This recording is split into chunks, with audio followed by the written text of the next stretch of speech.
The World Series of Bowling on ESPN is brought to you by Budweiser. Great times are waiting. Grab some buds. The makers of One A Day Men's 50+ Advantage, the multivitamin with more of what matters. Pepsi, the official soft drink of bowling. And Lumber Liquidators, hardwood flooring for less. Glad you're back here with us at the South Point Hotel and Casino here in Las Vegas as ESPN's presentation of the World Series of Bowling rolls on. Time now to know a little bit more about the wood today. The Lumber Liquidators know the wood with Randy. The cheetah oil pattern is the shortest of the 5 named animal patterns at only 35 feet in length. But take a look at this beautiful blue color right here. This represents the heaviest concentration of oil. But you notice if you look to the outside part of the lane, no blue. Why? Hey, no oil. Lots of friction to the outside.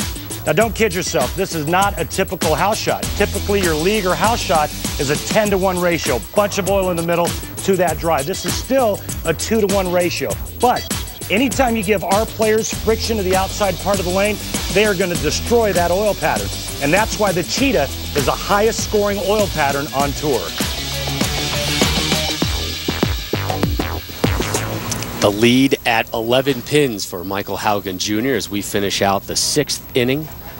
Lonnie Wallachek, in his 11th year on the tour, just 2 Lumber Liquidators PBA Tour titles on his resume. This is 14th career TV singles appearance.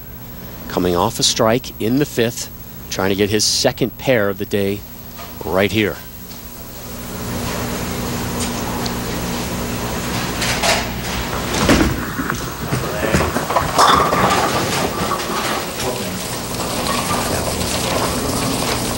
Roberts' first show since 2004. It's good to see Lonnie back on the TV show, but you know, he said it's been a struggle to try to get back to this position after losing his exemption, and it's been a long fight. But Lonnie feels like he, you know, deserves to be out here, and this is a comfortable position for him.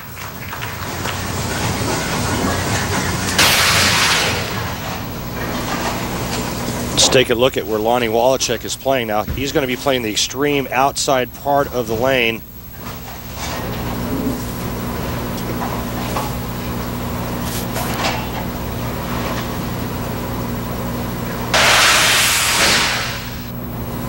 Wallachek, top of the 7th, down 11. And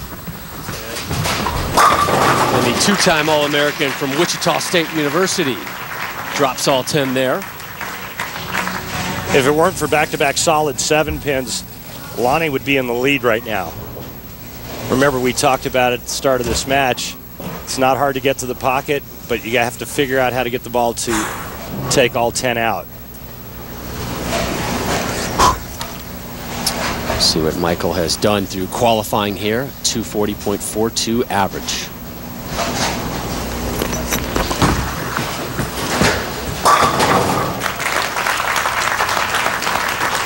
And another strike for Michael. And Michael, how are the lanes playing for your style of bowling right now?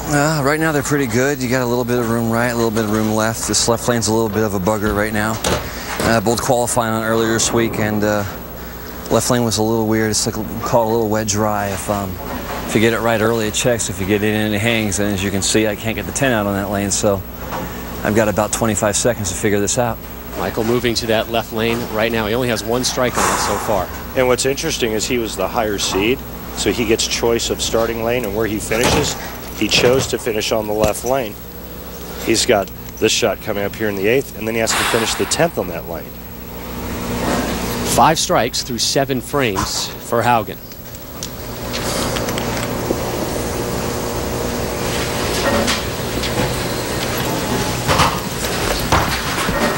Come on, come on, yeah! Come on now. How you like that, Larry? Come on now. He was 88th after round 1, 12th after round 2, and then moved up to the number 4 seed. Big strike there in the 8th. As we take a look at some of the other finishers here at the Brunswick Pro Bowling Cheetah Championship, working our way down through the top 16 finishers. Big frame here for Wallachek in the 8th. Leaves the 10. U.S. Open winner Bill O'Neill there. You saw Parker Bone III's name, Ronnie Russell. And I think what makes this competition so grueling is, remember, each field started with 252 players. They bowled 12 games of qualifying, and then the field was cut to only the top 16. I'm going to talk about a sprint.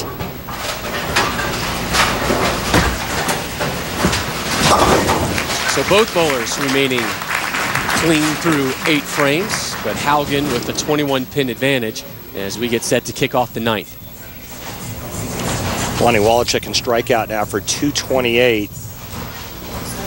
Michael Haugen Jr. is already in the high 220s. But Lonnie's been in this position before, and he knows exactly what he needs to do, and that's to strike and put some pressure back on his opponent. Wallachek down 21 as we begin the foundation frame 9th. Really needs to string some strikes here. Really? I don't think he liked it. That wasn't a confident really, but the result he'll take. Kept his hand under the back of the ball, and the ball just kind of faced up and rolled out right to the 1-3. So to show you the line that Lonnie Wallachek is playing, he's playing that extreme outside part of the lane, nice and straight. Watch this ball just kind of roll out and stop right there at the 1-3.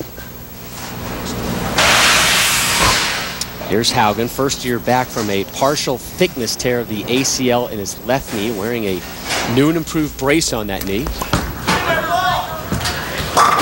Brace seems to be working just fine. There's 3 in a row for Haugen.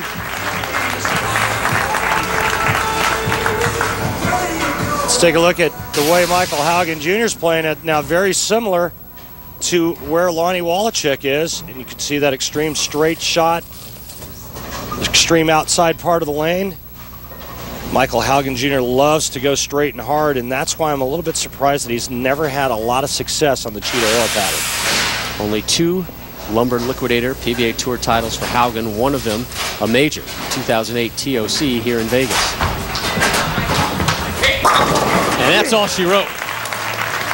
And your 4 seed, Michael Haugen Jr. will move on. Only 31 times has a PBA title been successfully defended. Norm Duke with a chance to make it 32. Storm and Norman, your 3 seed when we return.